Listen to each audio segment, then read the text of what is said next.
지금 주식이 조금 올랐잖아요. 그거에 대해서 이야기를 해보도록 하겠습니다. 트럼프가 화요일에 이란의 발전소의 날, 건설의 날이 될 거다라고 이제 글을 올렸어요. 한번 보시면은 가히 충격적입니다. 이게 과연 대통령이 쓰는 글이 맞을까 싶을 정도로 욕설도 나오고요. 뭐 알라신 얘기도 나오고 뭐 아주 상대방에 대한 강한 어떤 적대감을 표현하는 글들을 썼죠. 이제 그러면 왜 인내심이 이렇게 폭발했는지를 우리가 생각해 볼 필요가 있습니다. 우선은 알라신을 언급하는 말까지 나올 정도란 얘기는 지금 완전히 뭐 그 꼭지가 돌았다는 얘기인데, 성격 급한 리더들이 화가 완전히 났을 때 할 수 있는 표현이라고 생각하면 될 것 같아요. 지금 미국이 해협 봉쇄에 엄청나게 화가 나 있다라는 거죠. 해협이 봉쇄에 대해서 유가가 올라서 경제에 데미지를 주는 거를 지금 끔찍히 싫어하는 상황이 됐다라는 겁니다. 반대로 이란 입장에서는 미국의 약점을 찾았다, 이렇게 볼 수도 있겠죠. 그래서 여기를 만약에 이란이 풀게 되면은 휴전의 가능성이 나올 수가 있어요. 왜냐하면 미국이 제일 싫어하는 거를 풀어줬기 때문에 이제 미국 입장에서는 어느 정도 뭔가 줘야 된다는 얘기죠. 기브 앤 테이크라고 치면은 테이크만 할 수 있을 줄 알았는데, 뭐 해협 봉쇄에 언제든지 다시 할 수 있는 거기 때문에 잠깐 풀어주게 되면은 증시는 오르고, 와 이거 협상에서 내가 만약에 기브 앤 테이크랑 맞아 떨어지지 않게 되면 다시 또 해협 봉쇄하겠네 이러면서 미국 입장에서는 좀 골 때리는 상황이 나올 겁니다. 그렇게 되면은 결국은 한 발씩 물러서는 협상에 나올 수도 있지 않겠는가, 이렇게 볼 수 있습니다. 그래서 이란 입장에서는 이거를 해협 봉쇄를 최대한 협상에 활용할 거다. 그리고 미국도 어느 정도 뭐 하나는 물러서야 된다. 그래서 제가 생각하는 거는 우라늄과 해협을 맞바꾸는 게 나올 수도 있지 않겠는가라는 거로 생각을 해봅니다. 물론 이제 이스라엘이 여기에 절대적으로 반대를 하는 거고, 저번에 이란과 미국이 협상을 하고 있는데 갑자기 이스라엘이 두드렸던 이유도 그런 이유였던 겁니다. 미국 입장에서는 이란이 어느 정도 감시기구 설치하겠다, 그리고 전홍축만 우라늄 농축을 하겠다, 핵 개발을 중지하거나 뭐 5년 동안은 중단하겠다, 뭐 이런 정도만 해주면 트럼프 입장에서는 명분 다 얻는 거거든요. 그런데 이스라엘 입장에서는 자기네들 명분을 원하는 게 아니에요. 그렇기 때문에 안 맞는 거죠. 그러니까 미국만 위한 명분이 나오는 건데, 미국이 근데 이스라엘 눈치를 보느라 이 명분만 가지고 뭔가 협상을 종결하지 못했다라는 겁니다. 그렇게 지금 전쟁까지 가게 됐던 거죠. 한국 시각으로 새벽 2시에 트럼프 대통령이 중대한 군사 발표를 할 예정이다라는 글이 올라왔어요. 그리고 내부 관계자들에 따르면 이란과의 휴전 협정과 호르무즈 해협 개방을 발표할 예정이 아니냐라고 나오는데, 요새는 이거에 대한 신뢰도도 별로 없습니다. 하도 얘기 나오는 게 48시간, 뭐 열흘 안에, 5일 안에, 뭐라고 얘기하지만 계속 연장 해주면서 벌써 한 달을 연장해줬거든요. 그 안에 나온 게 하나도 없습니다. 작년에 관세 때도 증시가 반응하니까 바로 이제 관세를 결국은 유예해주겠다, 한 달 유예하면서 증시가 올라갔잖아요. 한 달 유예해준다 안 해준다는 보장이 중요한 게 아니라 시장에서는 그냥 그 단어 자체만으로도 반등을 하는 계기가 됐습니다. 그럼 이번에도 협상 테이블로 이제 이란을 끌어낸다라는 뉴스 하나만 나오면은 이거는 반등의 트리거로 나올 수 있다라는 거죠. 이제 이스라엘이 어디서 어느 정도 합의를 했는지 알 수는 없지만, 우리가 이제 그거만 아니라고 전제하면은 지금은 서서히 뭔가 휴전 무드로 가는 거 아니야? 협상 무드로 가는 거 아니야? 라고 볼 수도 있어요. 왜냐면 이번 주말에, 그동안 주말에 계속 엄청나게 때렸는데 이번 주말에는 안 때렸습니다, 미국이. 왜 안 때렸을까요? 물밑에서 무언가가 지금 왔다 갔다 하니까 때리지 않았던 거 아니냐, 이렇게 생각해 볼 수도 있다라는 거죠. 이렇게 되면 증시에서는 좋은 소식이 될 거예요. 그러니까 휴전이 되는 걸 원하는 게 아니라 협상에 올라가는 것만으로도 시장에서는 이제 반등의 요소로 쓸 수도 있다라는 겁니다. 물론 이제 이 트럼프가 화요일 날 발전소의 날이다, 뭐 다리 건설의 날이다라고 해서 이제 이란을 석기 시대로 만들겠다라는 발표가 나올 가능성도 없지 않아 있겠지만, 시장에서는 지금 그거는 거의 배제한 상태고 미국이 상식적으로 그런 일을 하지 않을 것이다의 베팅을 걸은 겁니다. 물론 이제 세계 1차 대전 때 갈리폴리 작전이라 그래서 연합군이 이제 상륙작전을 하면서 그 터키 쪽에 하면서 아주 수십만 명의 피해를 봤던 적이 있었는데, 그때도 보면은 상식적으로 지상전을 할 리 없다 생각했는데 꼭 전쟁은 상식적으로 가진 않더라고요. 결국은 비상식적으로 갔다가 피해를 보기도 합니다. 그런 점에서 지금은 협상으로 가는 게 제일 상식적이긴 하다. 근데 트럼프 대통령이기 때문에 새벽 2시, 새벽 1시에 어떤 말을 할지 가늠이 오질 않는다라는 겁니다. 새벽 2시네요. 이번 전쟁 자체는 이스라엘이 개입하지만 않았다라면 일어나지도 않았을 전쟁이고요. 그리고 협상으로 빠르게 마무리됐을 전쟁이기도 합니다. 자, 그런데 변수는 트럼프가 아니라 트럼프가 이스라엘 눈치를 본다라는 것 때문에 그런데 이란을 그대로 두고 조치만 취하고 우라늄을 인정해준다? 결국 이란이 우라늄을 포기하지 못하는 이유는 뭡니까? 발전소 에너지를 쓰려는 이유가 아니잖아요. 결국 핵 개발을 목표로 하는 거고 상징성을 잃기 싫다라는 겁니다. 그런데 이거는 전홍축만 할게 감시만 붙여라고 한 다음에 감시하는 사람들 다시 쫓아내고 전홍축 포기하고 다시 고농축 우라늄으로 빼면 되는 거잖아요. 시간은 좀 걸리겠지만 언제든지 다시 쓸 수 있는 카드를 준다라는 겁니다. 그러니까 이스라엘 입장에서는 이게 무슨 말이 안 돼, 무슨 말도 안 되는 협상이야라고 하면서 당연히 반대할 수밖에 없다라는 거죠. 자, 그렇기 때문에 지금 미국과 이스라엘의 엇박자가 나면서 협상을 하지 못하고 길어졌던 건데 과연 이번에도 할 수 있겠느냐? 아마도 협상보다는 좀 더 길어지는 또 늘어지는 형태로 가는 게 가지 않겠는가가 이제 대부분의 예상인 거고. 자, 이런 상황에서 이제 미국과 이스라엘이 하는 이 카드들이 너무 강경 카드들이 나왔고 이란과 이제 점점 강대강으로 맞붙기 시작하면서 중동 전체에 피해를 주기 시작합니다. 이 중동의 피해가 아시아와 유럽에도 피해를 주기 시작하고 유럽이나 이제 다른 나라들부터 미국과 이스라엘에 대한 불만이 좀 나오기 시작하고 있어요. 결국은 이제 한번 반기를 드는 어떤 무언가가 이벤트가 나올 수도 있다라는 거죠. 그렇게 되면은 미국 입장에서는 달러 패권에 대한 우려가 나올 수가 있습니다.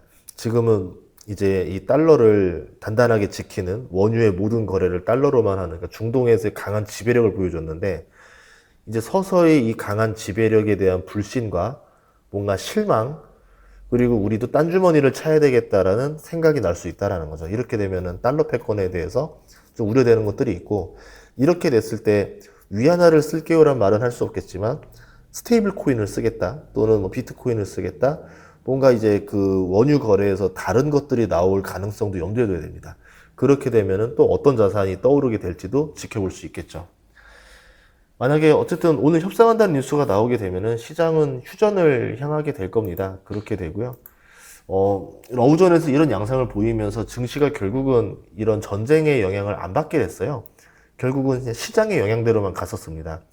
이제 이미 벌써 작년에도 그랬고 이번 이란 전쟁도 그렇고 조정은 다 한 번씩 받았거든요. 그렇기 때문에 내성은 어느 정도 쌓였죠. 이제는 웬만큼 미사일 날아다니는 거 가지고는 시장에서 충격도 먹지 않습니다.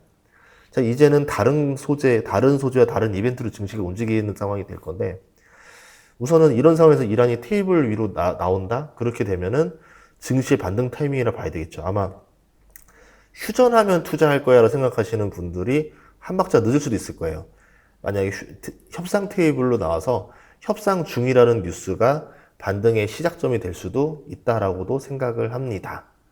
전쟁이라는 건 몰라요. 진짜 그냥 들이받을 수도 있는 거고, 들이받기 직전에 협상이 나올 수도 있는 거고, 뭐 협상을 하는 것 같다가 갑자기 때려서 나올 수도 있는 거고, 이번에 이란 전쟁도 협상 중에 뒤에서 갑자기 때려버렸잖아요.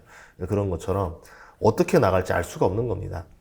물론 이제 이란에서는 이번 협상 자체를 거부하고 있습니다. 휴전인데 임시휴전 대가로 해협을 개방하지 않을 것이다라는 멘트와 영구휴전에 대한 준비가 부족하다. 한마디로 조건이 마음에 들지 않는다면서 거부를 했죠. 이거는 굉장히 긍정적인 신호예요. 그러니까 여러분이 이 뉘앙스를 잘 생각해 보셔야 돼요. 휴전 안해가 아니라 니네들 조건에 대해서는 내가 마음에 들지 않아라는 뜻입니다. 그러니까 내가 테이블로 올라갈 수는 있는데 니네들 그 조건에는 테이블 못 올라가라는 얘기입니다. 그러니까 이란이 원하는 테이블 카드를 갖고 오란 얘기입니다. 이거는 시장에서 좋은 소식일 수도 있다라는 거죠. 트럼프는 48시간 석기시대 발언 이후에 온갖 욕설 담긴 메시지를 SNS에 공개했었습니다. 그런데 또 하루 연장을 해줘요. 실질적인 내용은 하루 연장인데 쪽팔리니까 그냥 욕설 한번 같이 부은 겁니다. 무언가 뒤에서 협상 테이블로 끌어내기 위한 카드를 맞추고 있고 자꾸 시간이 늘어지면서 짜증이 나는 거 아니냐 이렇게 생각해 볼 수도 있다는 거죠. 물론 이란 입장에서는 너 혼자 협상하고 있지 누구랑 협상하고 있니? 이란은 아무도 협상 안 하는데 라고 얘기하는데 협상으로 나올래? 이 카드 줄게. 협상으로 나올래? 이 카드 줄게 라고 이제 생각을 해보면 그 카드를 보고 협상이 안 나가고 카드를 보고 협상이 안 나가는 거니까 양쪽의 말이 서로 다 맞아 떨어지는 거거든요. 그렇게 생각해 볼 필요도 있지 않을까가 이제 저의 생각이고 어쨌든 화요일까지라고 데드라인 그은 트럼프 입장에서는 이번에 화요일에도 협상을 하지 못하면은 망신이 당하는 거죠. 그래서 이란이 그래도 어느 정도 나올 가능성이 있지 않겠는가도 생각해 볼 필요는 있지 않는가라는 거고. 그래서 변수는 많지만 시간이 지날수록 결국 이란이 협상으로 나오긴 나올 것 같다라는 게 지금의 분위기. 그래서 서서히 반등을 보여주는 거고요. 지상군 투입에도 이번에 조종사 구출 작전만 했습니다. 그리고 미국은 이란을 공격하지 않았고 한 명의 실종자도 찾아내겠다라는 이미지는 다 얻어냈어요. 매버릭 보는 줄 알았어요. 탑건 매버릭.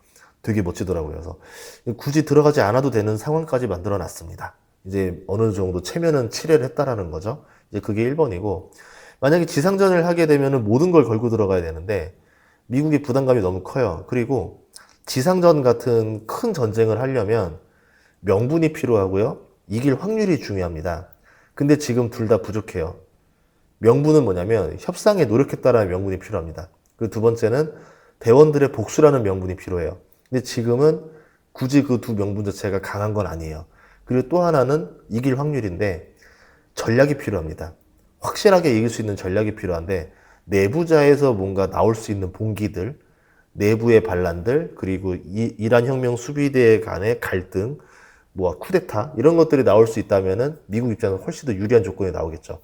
근데 최근에 보니까 뭐 쿠르드족에다가 총을 줘가지고 이란 시위대가 그 총을 받아서 시위를 하게 하려 했는데 뭐 쿠르드족이 총을 먹어가지고 못했다 뭐 이런 트럼프의 발언이 있었잖아요. 그렇게 되면서 내부에서 뭔가 나오기 쉽지가 않은 상황으로 만들어 버렸어요. 왜 이렇게 했는지 모르겠어요. 그냥 정말 강대강으로 맞붙으려는 멘트였나 싶기도 하고, 의도를 생각해 보면은 미국 입장에서는 뭔가 좀 유리한 카드를 날려버린 멘트이긴 합니다. 어쨌든 이제 모두 부족하기 때문에 아직은 때가 맞진 않는데, 이제 어쨌든 이스라엘의 눈치가 변수가 된다라는 게 지금의 상황입니다. 지금까지만 보자면은. 어쨌든 갈리폴리 전투가 되지 않기를 바라는 거고, 이스라엘 눈치를 보다가 갈리폴리 전투가 되면은 이때부터는 좀 혼돈의 카오스가 되지 않을까 싶어요. 왜냐하면 상륙작전이라는 게 성공 확률이 굉장히 낮은 작전입니다. 인천 상륙작전이라든가 노르망디 상륙작전을 우리가 이제 역사적으로 봤기 때문에 이게 당연하다 생각할 수도 있지만 노르망디도 굉장히 낮은 확률로 성공한 거고 인천 상륙작전도 굉장히 낮은 확률로 성공했던 거거든요. 그런 거기 때문에 우리가 너무 뭐 이렇게 할 거야라고 보지 않아도 될 것 같아요. 왜냐면 미국에서도 장군을 여러 명 바꿨었는데 아마 이 지상전에 대한 조금 지도부와 이 군부 간의 의견 좀 충돌이 많았던 게 아닌가 이렇게도 생각이 좀 됩니다. 어쨌든 협상으로 넘어가면 어떻게 될 거냐? 증시가 살아날 수 있겠죠. 그러면 뭐 해야 됩니까? 주식 바로 사야죠. 우선은 AI 버블 안 꺼졌어요. 그리고 최근에 보니까 광통신 트래픽이 좀 증가했습니다. 광통신 ETF가 좀 등장하기 시작해요. 여길 좀 잘 볼 필요가 있을 것 같고, ETF는 싸다 비싸다라 판단하는 게 아니라 고객들 돈이 들어오면 사고 빠져나가면 파는 겁니다. 그러면 이제 광통신 ETF들이 등장하기 시작한다는 얘기는 뭐냐면 고객들이 돈이 들어오게 되고 광통신 주식을 산다는 얘기인 거죠. 이미 미국에서도 많이 올랐고 한국에서 많이 올랐는데 어쨌든 이런 트래픽의 발생을 여러분들 나중에 주식 투자할 때 잘 체크해보면 좋을 것 같고, 스페이스X도 상장이 코앞으로 다가왔습니다. 6월 달로 보고 있죠. 그러면 상장하게 되면 어떻게 될까요? 두 가지를 전 생각해 볼 수 있는데, 빅테크 수급을 좀 많이 가져갈 수도 있다라 봐요. 시총이 이게 지금 1.25조 달러로 지금 평가인데, 공모가는 1.75조 달러까지 될 가능성을 보고 있거든요. 50% 업해서 올라갈 거로 보고 있기 때문에, 만약에 그날 첫날 2조 달러 정도 돌파한다 그러면, 빅테크가 웬만한 게 1조 달러 사이즈인데 이것들을 넘어가게 되잖아요. 수급이 쫙 빨려가겠죠. ETF 안에서 리밸런싱을 해야 되기 때문에. 그렇기 때문에 오히려 다른 빅테크 주가가 일시적으로 하락할 수 있다. 그 얘기는 오히려 좋은 주식을 싸게 살 수 있는 기회가 될 수도 있다. 이란 문제 해결되고 주가 할인 찬스 왔으니까. 그리고 한국은 K우주 열풍이 불 가능성도 있는 게 스페이스X에 거래하는 한국 기업이 여러 개가 있습니다. 그래서 이 스페이스X 주가가 조금만 좀 버텨준다면은 한국에서도 K우주 열풍이 좀 무르익으면서 관련된 ETF들이 좀 나오고 이게 딱 등장하면서 뭐가 좀 되지 않겠는가 이렇게도 보고 있어요. 결국은 ETF의 등장이 퇴직연금 자금을 끌어당기게 되고 퇴직연금 잔금이 ETF로 들어오면서 그 ETF에 있는 주식, 섹터에 있는 주식들을 사게 되거든요. 비싸도 사게 됩니다. 이런 구조이기 때문에 시장이 ETF에 많은 영향을 받고 있다. 미국도 마찬가지로.